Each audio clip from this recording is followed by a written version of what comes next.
Hey guys, before we start, a quick shout out to Alpha Dog Nutrition for sponsoring this podcast. Alpha Dog products are now available at dusupply.com, and you can use code ALPHADOG15 at checkout for 15% off and a credit for free shipping to try it yourself. Now let's get you to your podcast.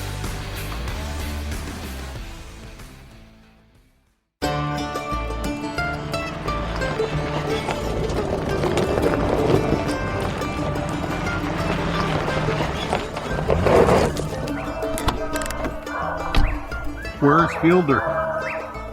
He's gone to the dogs.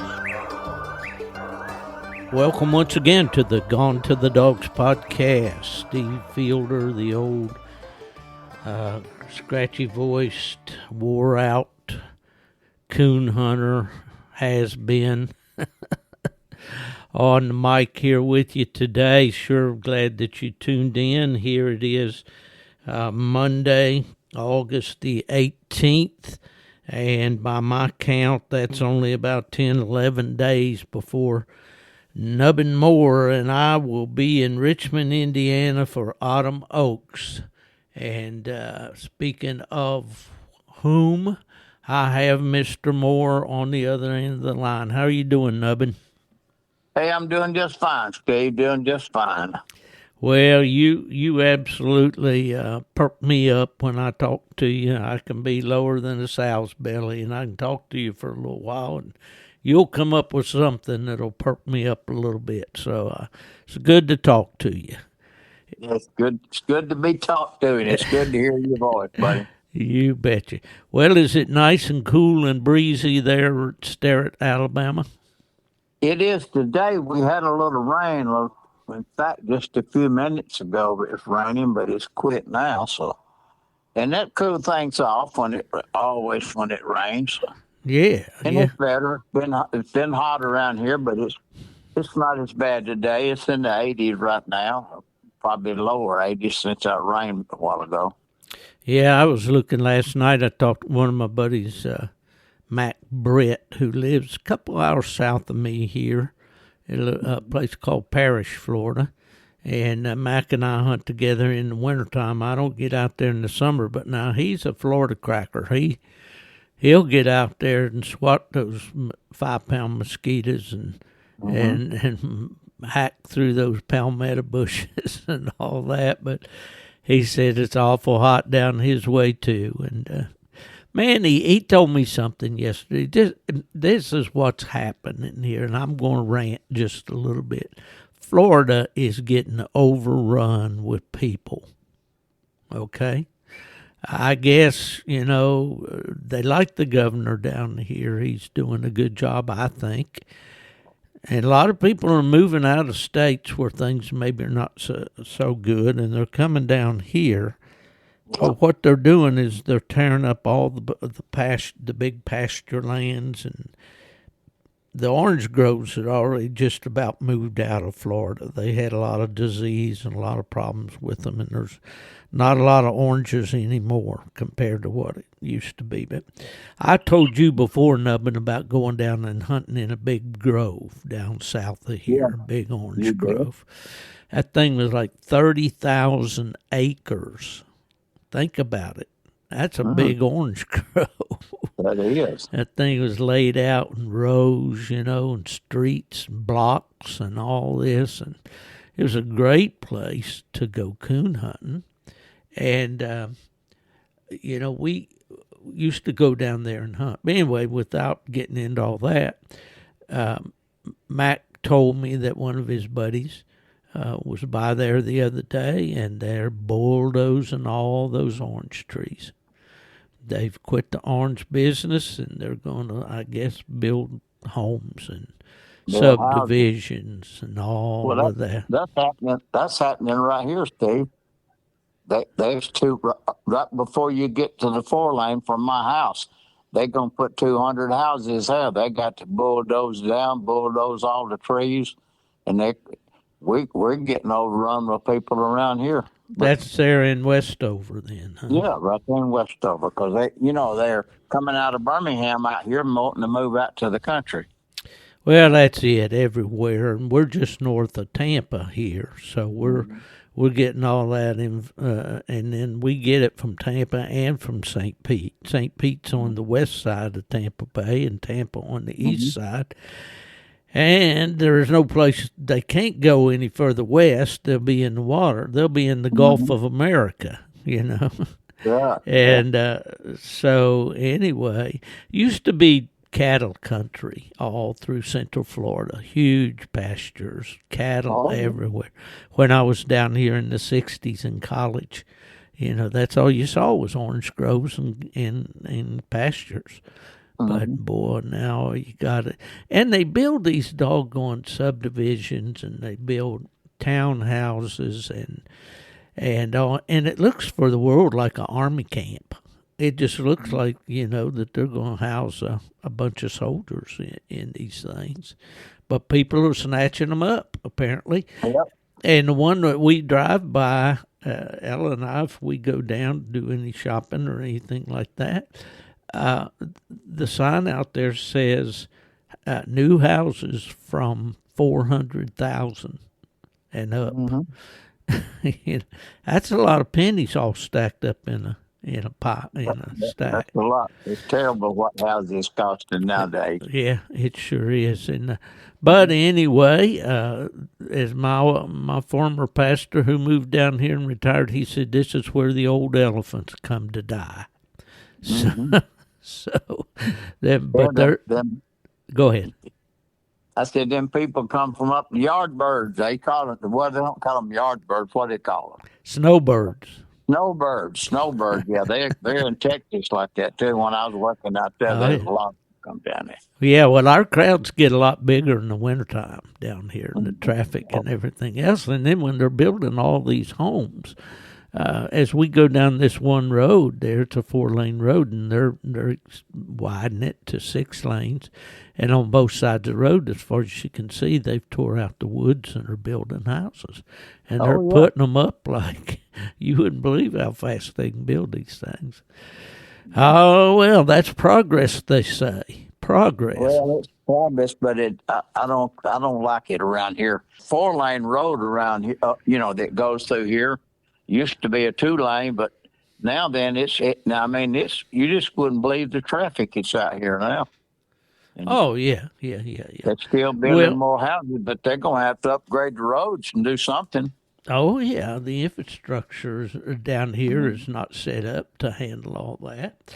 Well, I guess we better swing this back around to coon hunting a little bit. But it needs to be. That's what it's supposed to be, a coon, not a griping session. That's right.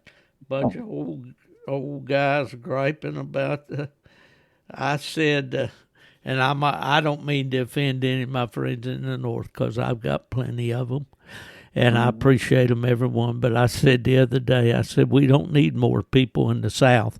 We need more South in the people who come here, That's right. But it's a different world, And these younger people, they don't remember the old ways and all. But, well, anyhow, but that, when they do that to us and they build subdivisions everywhere, that takes our hunting, Yeah.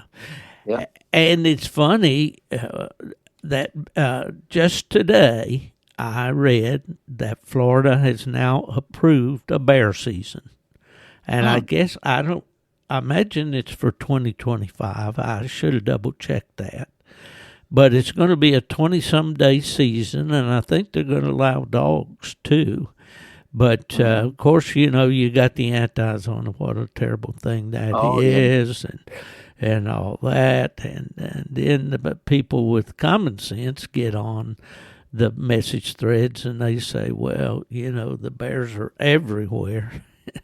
My buddy, we get some around here too. I think they're just passing through. Yeah, yeah. Well, they're pretty adaptable. They'll anywhere they can get a meal, they'll hang out. And they like to raid dumpsters and that sort of thing, Oh, yeah. They got to make a living. That's where they make a living. Yeah, that's right. Well, we talked a minute ago about autumn oaks, and it's coming up here, creeping up on us pretty fast. Be here before you know it. That's right. Last year you weren't able to go, and doggone, I missed us just having that time, to visit and all, and get around, and of course, I flew up and stayed out there in town in a Airbnb with Jason Doobie and Ben Sheets and his dad and all, and it was good. We had a good time, but it's going to be good to just roll in there to the fairgrounds on Thursday afternoon like we usually do and see what we can get into. I'm kind of looking forward to it. Oh yeah, I am too. Listen, I talked to Morris Hardy just a couple hours ago while the girls were shopping, and I called him. He's going up there again to work with old Bob. Good. And, yeah. That's Timber Creek. Timber Creek Bob, that's him. Bob Osborne. And him and No Neck. Now be nice. It's for you friends out there of the podcast, you can guess if you want to send me mail who that is. Yeah. But we got nicknames for everybody, Yeah, some of them we can't use on the air, That's though. right. The one thing I can tell you as a hint is that he's the coroner there in the county or whatever in Mississippi where he lives, and I don't know if he's originally from Alabama or not, but he loves the Crimson Tide. Now I don't know. Is he from Alabama? No, I don't know where he's actually from. He's probably from Mississippi, but I don't know that. Okay. We're talking about Alabama. The other day, a name came up when I was in a conversation, and I don't remember exactly who I was talking to, but Joe East. Is Joe East still with us?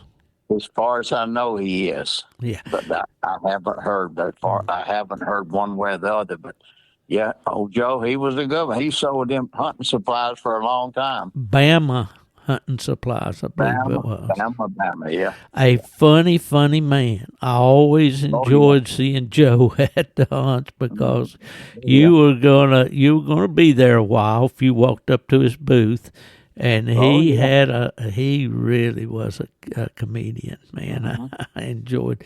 I bought some socks from him to go in my boots. And they worked really good, kind of like a liner. My feet are so skinny, and they kind of tend to want to waller around in my boots. But old Joe, he was a good one, a real dandy. Let me tell you a little story that happened down at Joe's place one time. My hunting buddy years ago, he passed away a couple of years ago, Ronnie Wortham. Yeah. He wanted to go. He was talking about buying him one of those shocking collars. Okay, and then we go down to his place. It's a couple hours from here, an hour and a half.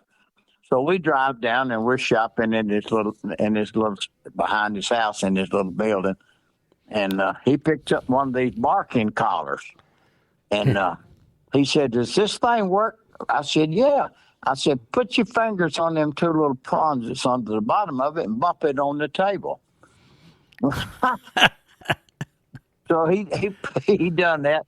He let out a big string of cuss words when that thing went off and threw it and it hit the wall. I said, "Well, buddy, you bought it now." I never will forget that. Oh, man. I thought, dummy, you already knew what was going to happen. That reminds me of the story. Of course, the real ones are better, but this was my old buddy Bubba back in the hills in West Virginia had a lawnmower for sale. Yeah. And the guy come by and bought the lawnmower, and he was a preacher, a local preacher.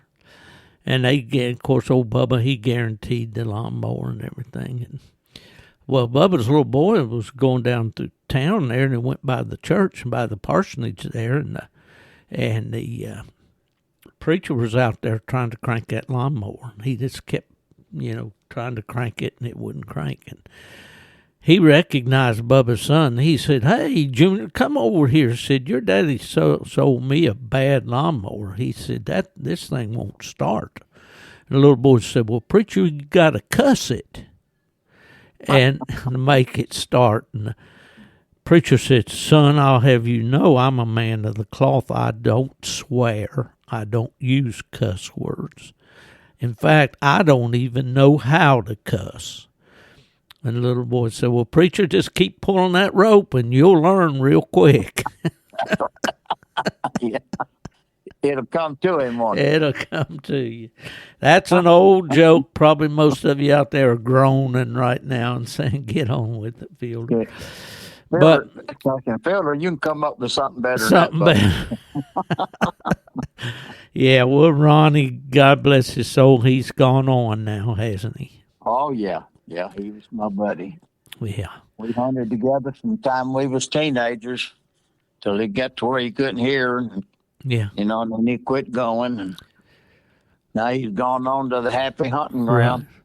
Well, now, when you were a field rep for UKC, you served alongside Bill Taylor from Texas, didn't you? I did, yeah, I knew him. Yeah. You know. His wife, Roxanne, just passed away this week. Okay, I saw that on, I believe somebody posted that on Facebook. Yeah. Now, everybody in Texas, called him Tink, Tink, and I don't know where that nickname. That's a nickname. Yeah, but Just we like always Nubbin, called just him. like Nubbin. When you get a nickname, you never outgrow it. That's right. Well, if people love you, they give you a nickname. They don't like me. They nobody's ever. Oh, David McKee over there and Lee Kearns, they call me Bubba because I wrote those articles for years in the magazine about Bubba. But we called Bill Taylor, and that was his name. A great guy. He had at one time, I guess, maybe a throat. He had to have his voice box removed, and he used one of those devices to vibrate his voice box. On your throat. Yeah. Mm-hmm. But what a great guy. And his wife, Roxanne, she traveled with him and did all of his paperwork and all that. Just such a very, very nice, sweet lady. And was apparently she, had been sick with cancer for a while. But anyway, Nubbin, as I've said many times on this podcast, we're standing in the checkout line, but that's exactly right. But we're feeling pretty good, and I was telling somebody this morning. I don't forgot who it was now. CRS kicks in, Yeah. And so I was talking about high school days. I said, well, there was 66 or 7 people in my high school graduating class, and there's only 7 boys left, and I think 15 girls. We was talking to somebody the other day on a classmate. Yeah. And we was talking about them, so right. Most of them are gone, but that's that's what we all. It's a cycle of life, isn't it? It just pays to be ready. That's right. Pays Life to is be short. ready. Life is short. Yeah, they say that there's a whole lot better one waiting for us, so we just got to kind of. Well, you believe that. You got to believe in something. Yeah. That's like the old preacher says, how many of y'all want to go to heaven? Everybody raised their hand, but this little one guy back there, and he said, Brother Joe, you don't want to go to heaven? He said, oh, I do, but I was thinking you was getting up a bunch to go now. Yeah, he wasn't ready to go, was he? Yeah. You was talking about nicknames. Of course, a lot of folks around here has a nickname. Used to be that more than they do now, but... Mm-hmm. Did I ever tell you how I got the name Nubbin? Well, I think so, but I think it bears telling again. Okay, when I was born, I weighed a little over 5 pounds, 5 pounds and a couple ounces. So the new baby come to the house, and with the mama and all that, and my grandfather came down to the house to see the new baby. And he looked at me. This is what my father told me later on, said, my grandfather looked at me, and he looked at him. He said, hell, son, he ain't big as a nubbin. You know what a nubbin? Nubbin is an ear of corn it didn't develop. And him being a farmer, He said, that's what he told my daddy. He said, hell, son, he ain't big as a nubbin. So he started calling me nubbin. And then after a while, everybody was. Everybody, and it Now stuck. wherever, I'm just a nubbin. That's right. Well, my grandmother had a farm in Tennessee. And my grandmother Hatfield, my mother's mom, she lived just down the street and around the corner from us when I was growing up. And she always had a garden and everything, but she didn't live in the country. Actually, my grandmother pretty much lived in those coal camps and stuff. I imagine most all her life. They were born in East Kentucky, but then moved over into West Virginia. But anyway, my grandmother Fielder had a farm. My granddad, he passed when I was just 6 years old.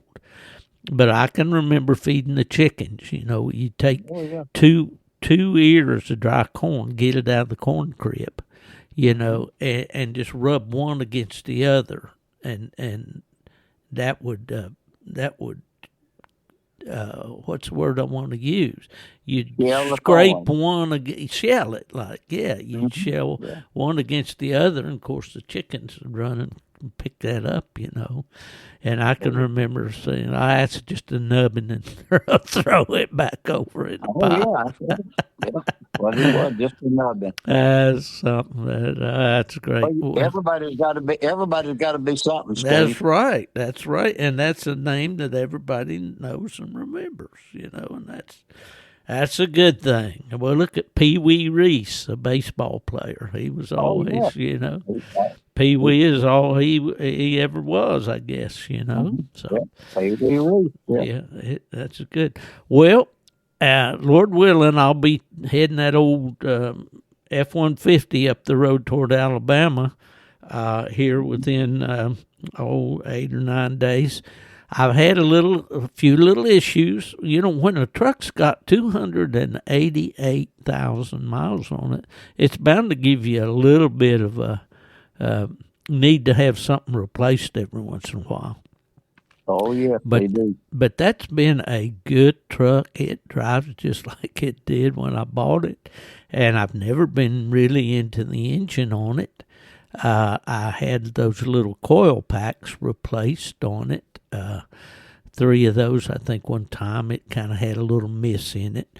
But the other day, it didn't want to go in reverse, and so I got that fixed. It was a cable that I guess just got old, and they replaced that. So I was going along there real good, and then all of a sudden, my charging system light came on in the dash, which is in these Fords. It's a little icon, looks like a battery comes on, and then you get a signal. Oh yeah. And said my charging system wasn't working, which that meant an alternator more than likely. So, but there's the little story here.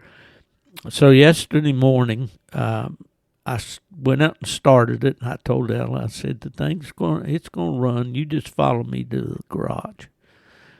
And, man, I got about 2 miles from the house and was merging out onto a main road there, highway there, and it stopped deader than a doornail.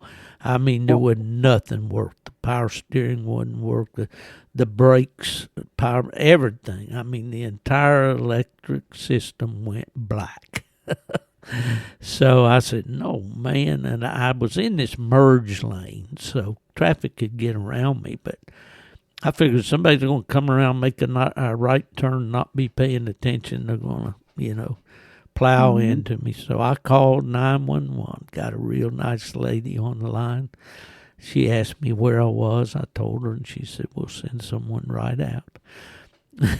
And just in a minute, here come a police car, and this guy got out, sheriff's department, he got out, and he said, well, I was just sitting right over there in that lot. He said, why didn't you come over here and get me? I said, well, I didn't see you over there.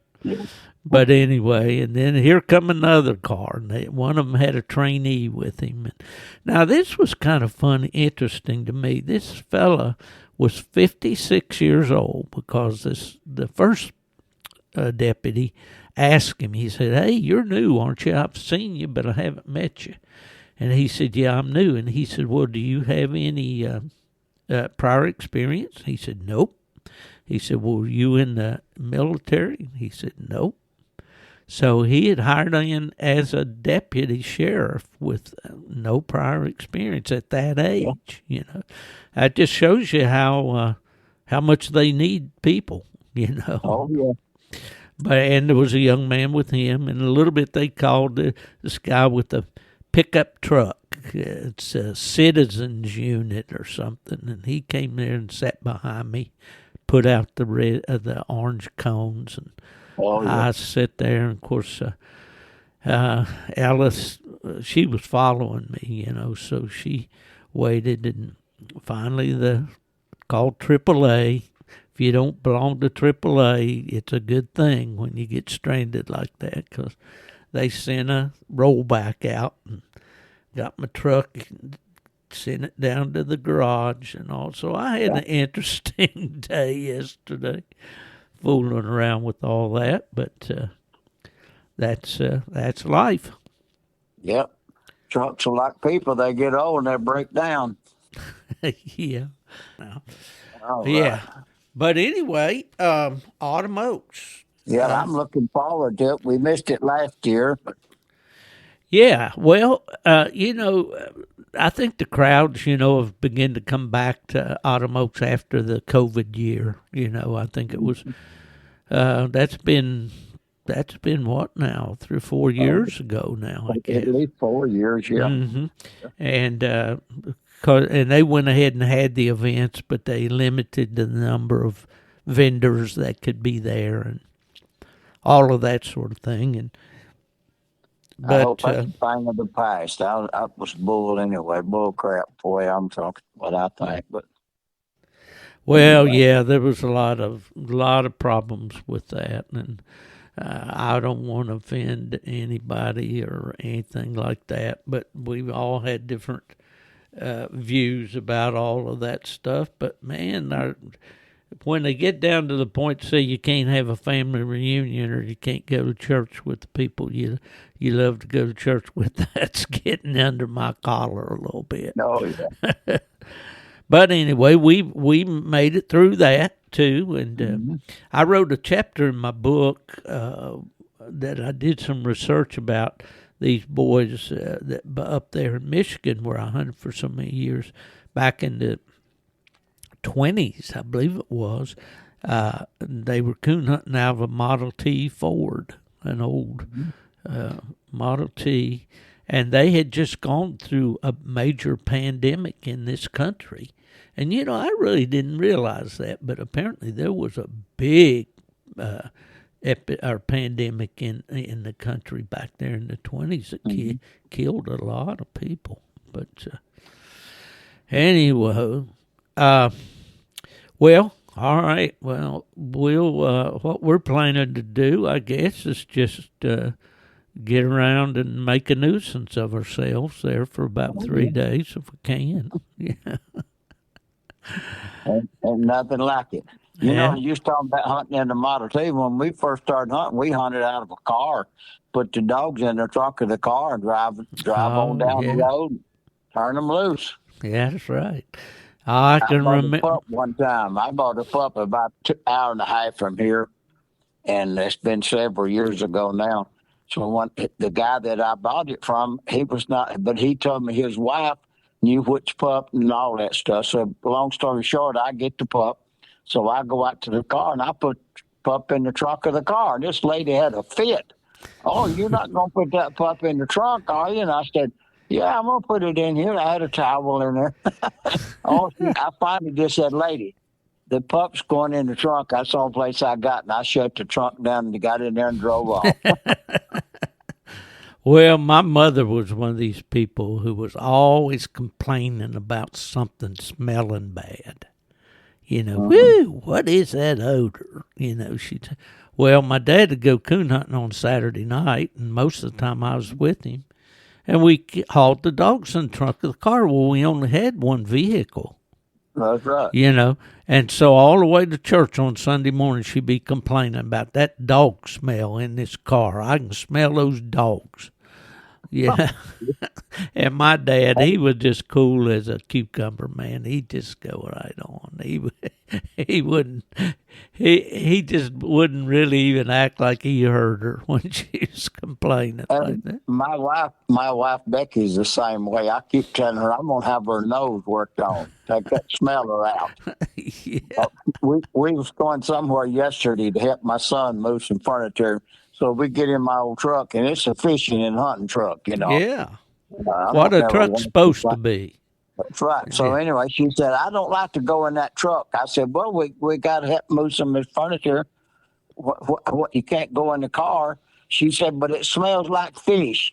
I said, make that truck just says it does. You fish in there and it smells, but I don't put the fish in there. She said, it still smells like fish. Oh, yeah. So you come out of the house with a clean towel to put on the seat. Oh, yeah. Oh, yeah, they just don't understand us boys. They don't understand it. They don't understand it. Yeah, well, my dad, I can remember it was about a 500-mile trip from West Virginia to Dixon, Tennessee when I was a kid going to my grandmother's. And those dogs would ride that whole trip in there. Of course, he'd get them out, when he'd stop for gas or whatever, and he'd get them out. And he always told me, he said, don't crack. If you're hauling these dogs, don't crack that lid. That sucks the fumes back in there. The fumes right back in there. It does. Yeah. Just close it down. They're not going to suffocate. He said, you don't suffocate in the car with the windows up. So. But I remember one time we went rabbit hunting over at the Isaiah Kidd Farm in West Virginia there. And we went with some other fellas.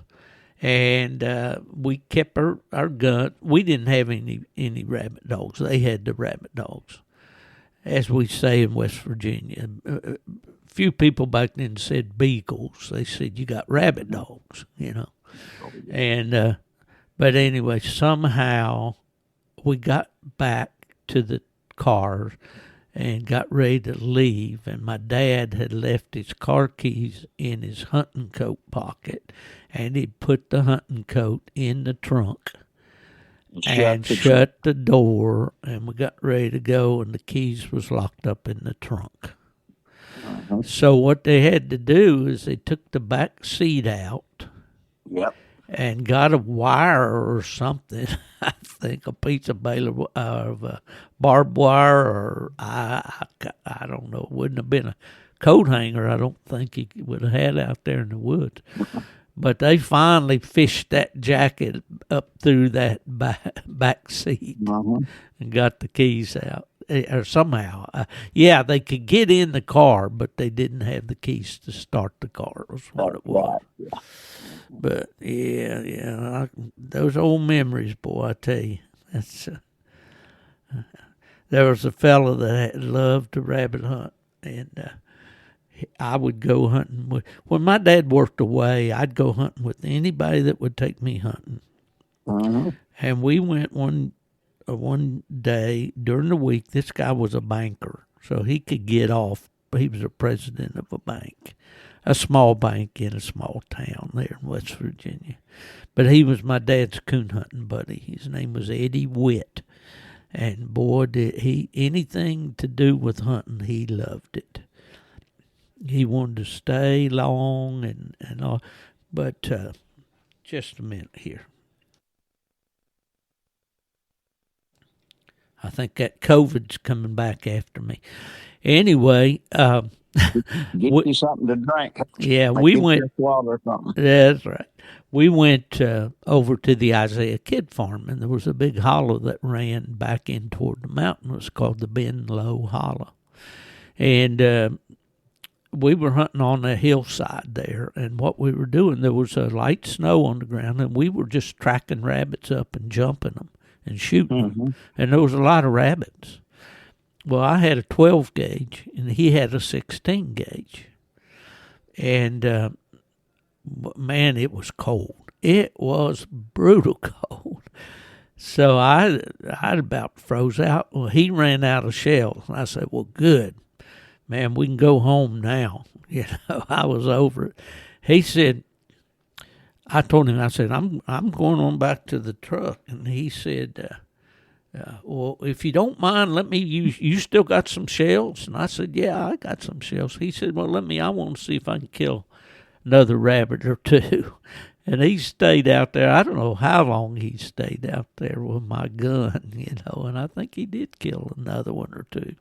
But, man, it was cold. And I thought, man, I ain't staying out here freezing myself to death over a rabbit now. It's just not going to happen. But, anyway, he was a great fella. And, of course, he's passed on.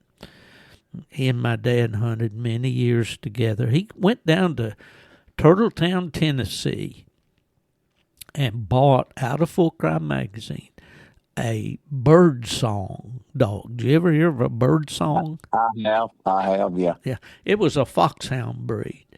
Right. And he called this dog Old Track. And Track was a black and white dog, looked more like a walker dog. He had a white ring around his neck. And, boy, he proved to be a good one. But the first night we took him, he wouldn't hunt. He just kind of stood around, looked at us, and old Eddie was sick. He said, boy, that guy's lied to me about this dog. But he proved he was a real drifting track dog. He could really get a track going. I guess a lot of people make that mistake. They go buy a dog and they want to hunt it the first night. I tell my buddy Jamie Perry, and he's bad to do that. Yeah. I said, keep that dog at home and feed it for a week or two, and let it get to know you, and it'll go hunting. Yeah, that's what I always buy one, come home and hunt it that night. Yeah, and I often wonder, these dogs. I was looking at results of a pro sport side-by-side hunt here this last weekend, and there I see John Strickland handling a dog for Ike Rainey. Ike's the guy that owns several dogs down here in Florida.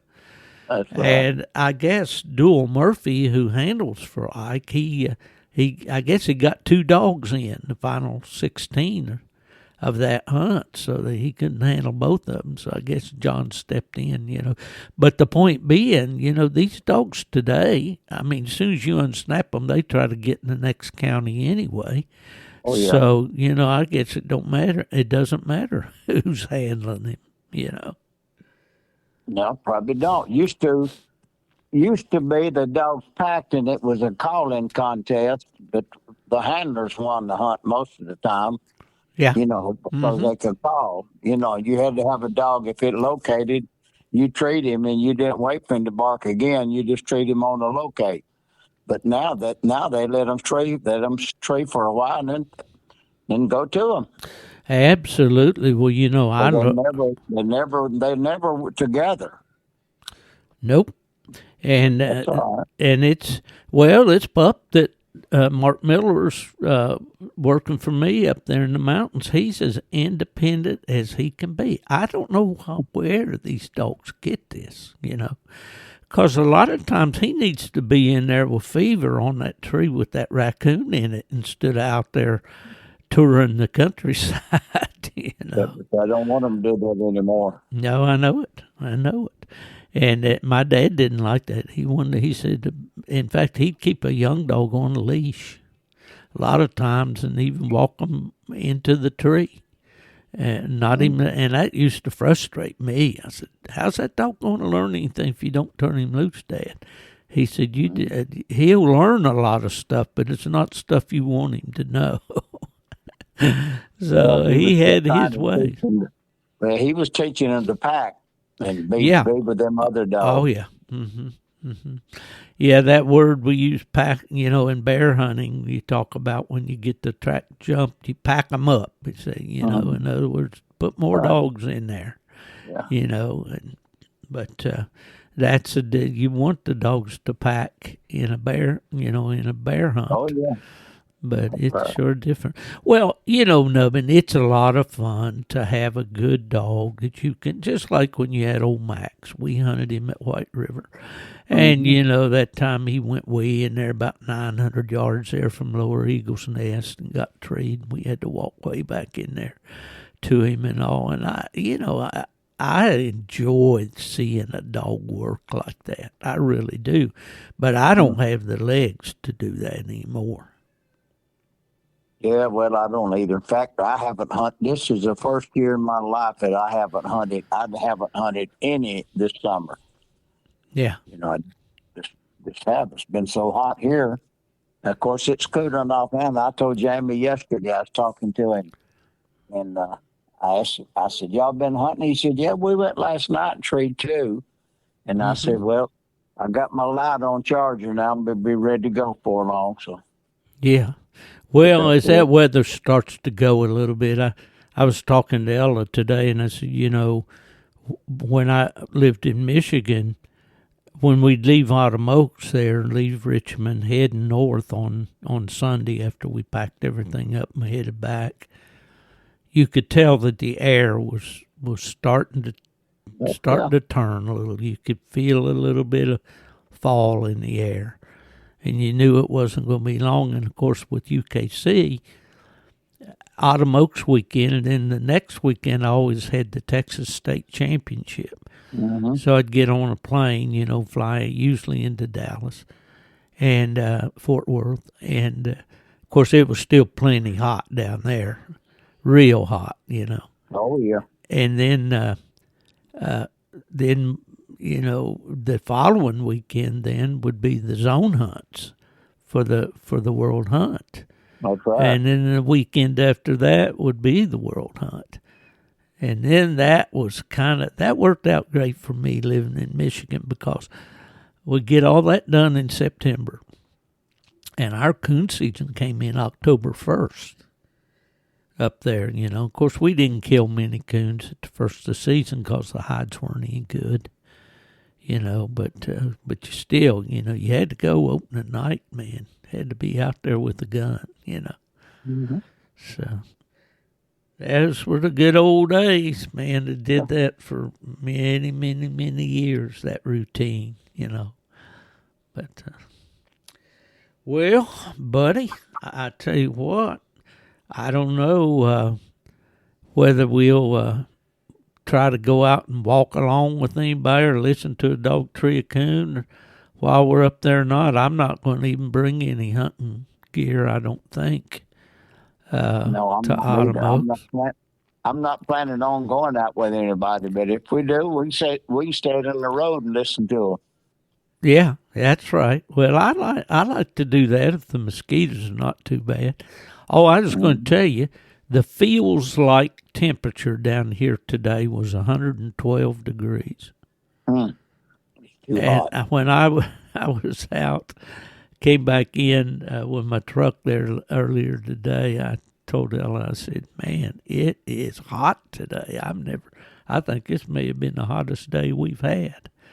And Well, 2 weeks ago, we had some hot weather here, but now the last week it's cooled off. It's been raining a whole lot lately here, but and it's cooled off. It feels good out there. well, it does me good to go when I go hunting with the fellas anytime, spring, fall, or I hardly ever go in the summer anymore. But guys carry a lot of water for their dogs, and especially the guys down here. Most of these dog boxes down here, they have what I call a summertime dog box. It's just rails, that fit down in the back of a truck. And your bed of your truck's the bottom of your box, and you have a shelf on top. And I noticed that some of them have a special place for a cooler to sit, That's right. They keep a cooler, and they keep plenty of fresh water. And these spill-proof dog bowls watering bowls are really good, I noticed my buddy Randy Smith in Pennsylvania, he uses them all the time with his dogs. And but you got to keep that dog hydrated. If you keep them plenty of water, but it's just been absolutely too hot to run hounds down here right now. And usually August is about the hottest month of the year down here. Well, today's your old buddy's birthday now.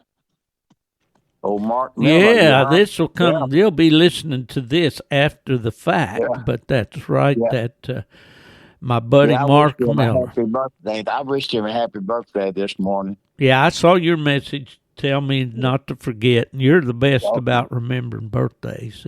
Well, I can't. Well, Facebook will remind you about birthdays, but I got a calendar in the kitchen and I write everybody's birthday down on. Yeah. That's what I remember. That's great. Yeah, I haven't talked to him today. I imagine I don't know whether he worked today The call is being recorded.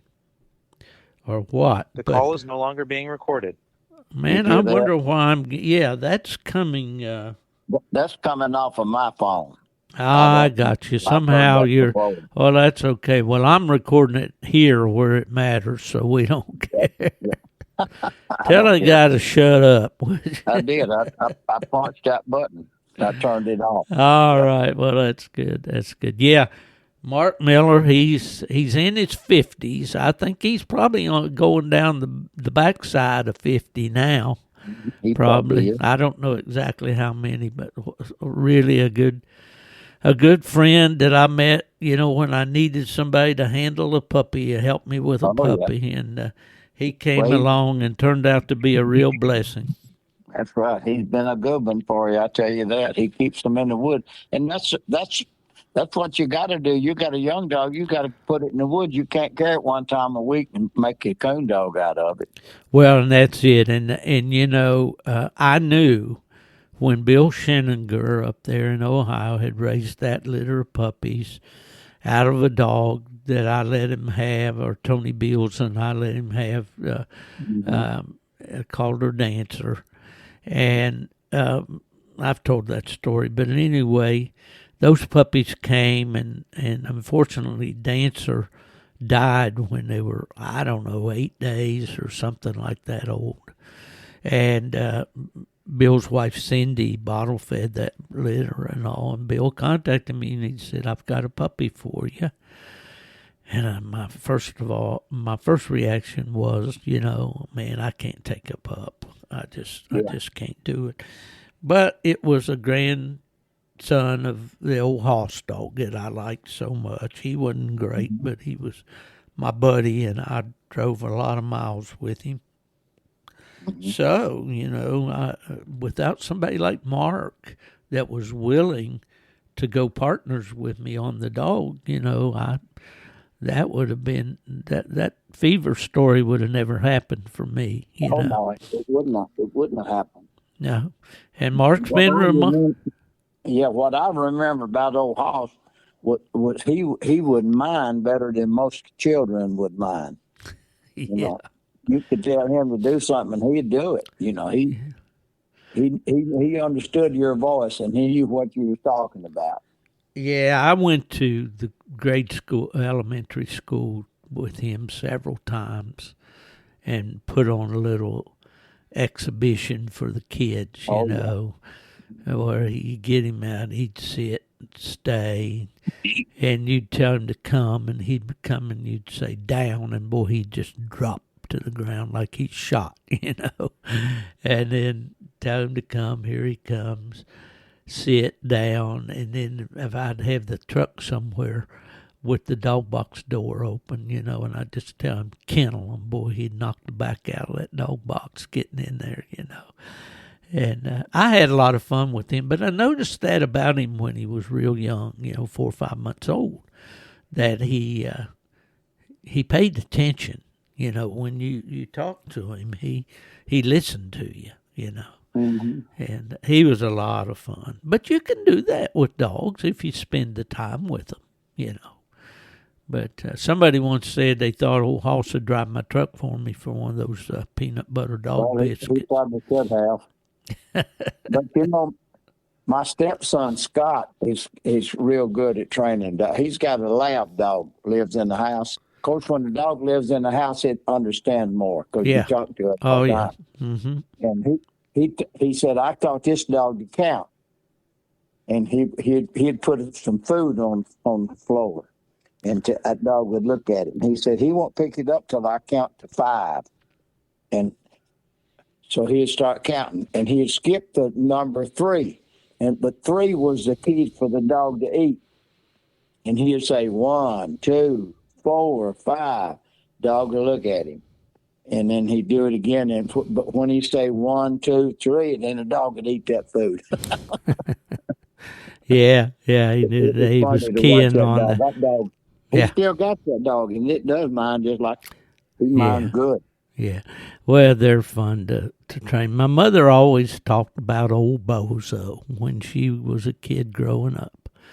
And she said they'd go to the swimming hole there on Cabin Creek in West Virginia, and they'd jump in and act like they're drowning, and old Bozo would jump in. He said he'd come and get her right by the hair and pull her out of the water. Yeah. Well, dogs are smarter than people give them credit for. Oh, yeah, they are. They definitely are. Mm-hmm. And the smarter they are, the better the dogs they are. And that applies to coonhounds. Intelligence is the number one factor I believe you got to have in a good dog. Now, you can get a dog that'll treat a coon and all, but yeah. Well, Nubbin, we've been at it. We're going on toward an hour, and I wasn't going to keep you that long today, but I wanted to. I was sitting around here napping anyway after taking them girls shopping. So yeah, well, our plan for Autumn Oaks, for any of you guys out there that want to run into us while we're there, we're going to be leaving Nubbin's house outside Birmingham bright and early Thursday morning, the 28th of August, and we'll drive up to Richmond, Indiana. And we'll roll in there. Usually we get in there about 4 or 5 o'clock, don't we, Nubbin? Something like that, maybe a little earlier.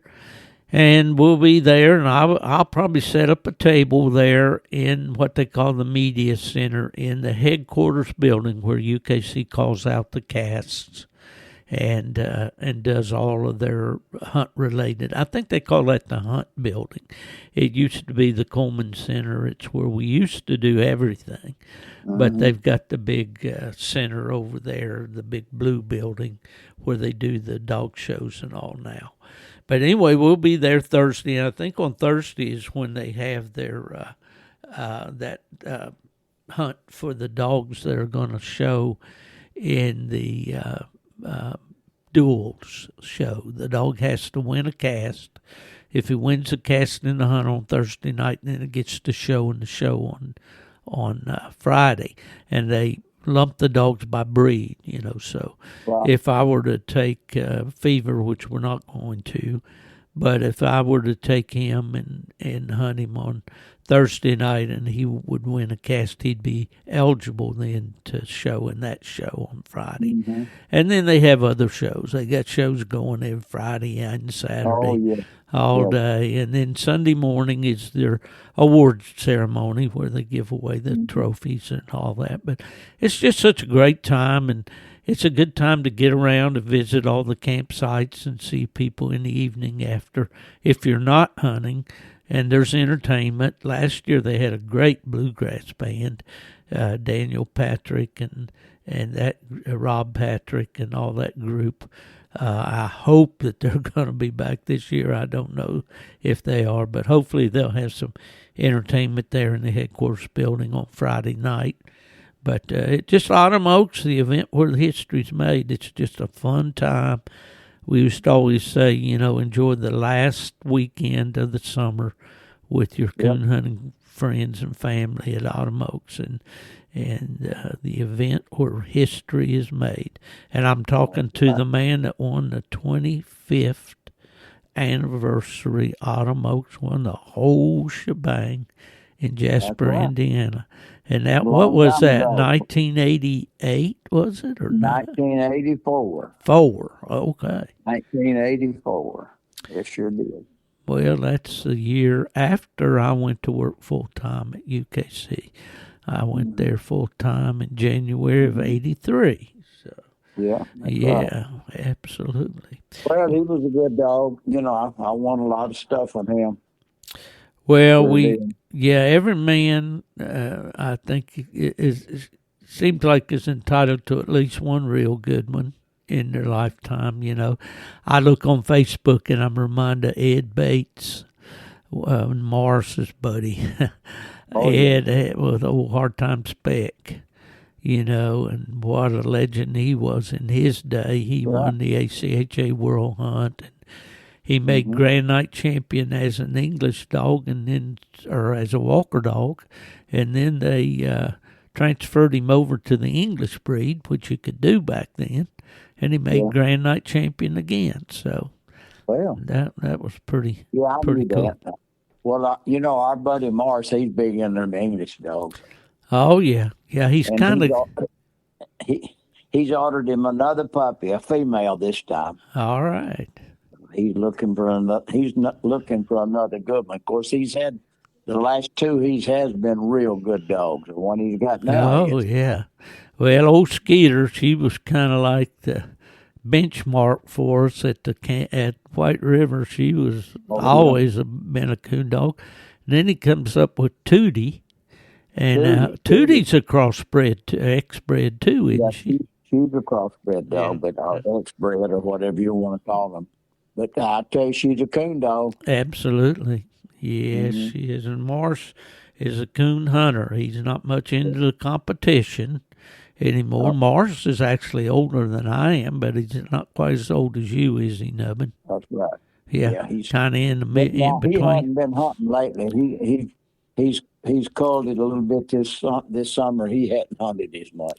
Well, if you're listening to this podcast, and obviously you are, or you wouldn't hear what I'm about to say, go by the vendor area at Autumn Oaks to the Timber Creek booth where Bob Osborne and Ronnie Stark and meet a fella named Morris Hardy.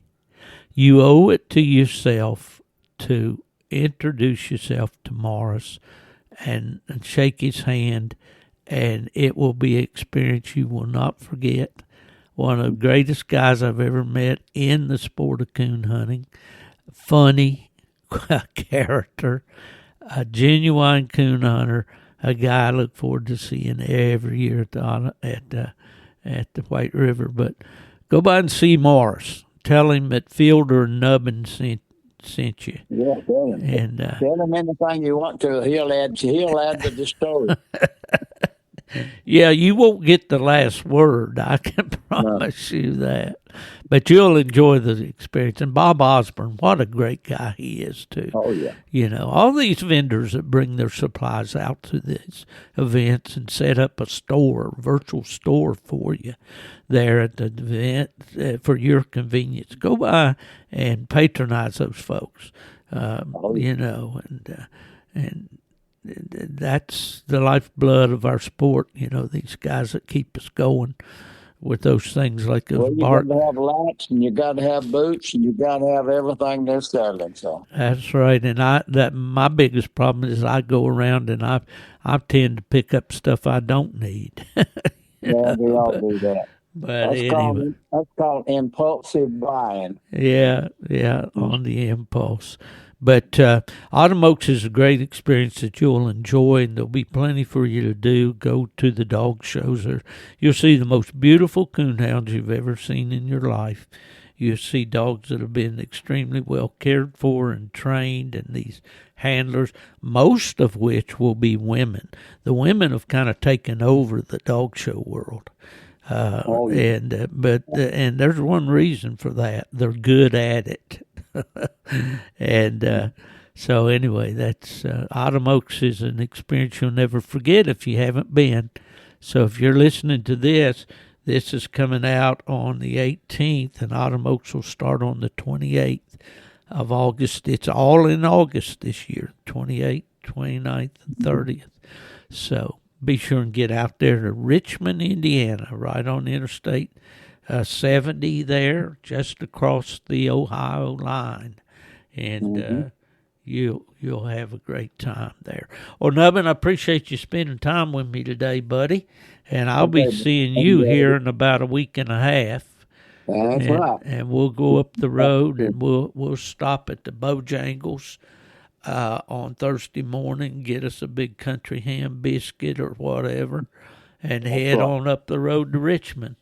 That's right. You're good. All right, buddy. You take care of yourself. Appreciate you coming on today. That's Nubbin Moore. Archie, we call him. Arnold, we call him. But most of the time, we call him Nubbin Moore. That's right. I've been called worse by family. All right, Nub. You have a good evening. All right, buddy. Look forward to it and enjoy talking and see everybody at Altamokes. You betcha. Okay, folks, I want you to also remember the people that make this podcast possible. Buddy Woodbury with W Hunting Supply, DUSupply.com. We talk about suppliers.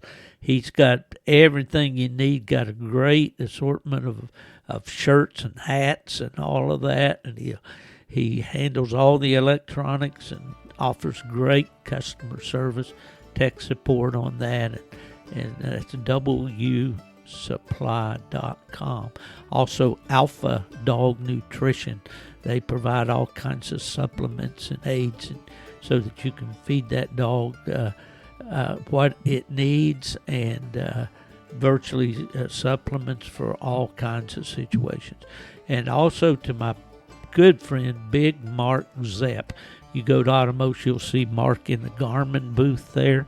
Go by and see Mark. You'll recognize him. He'll be the tallest guy in the building. Anyway, folks, that's going to do it for another week. If somebody asks you where's Steve Fielder, say, well, he's with Nubbin, and they've gone to Automos. They've gone to the dogs.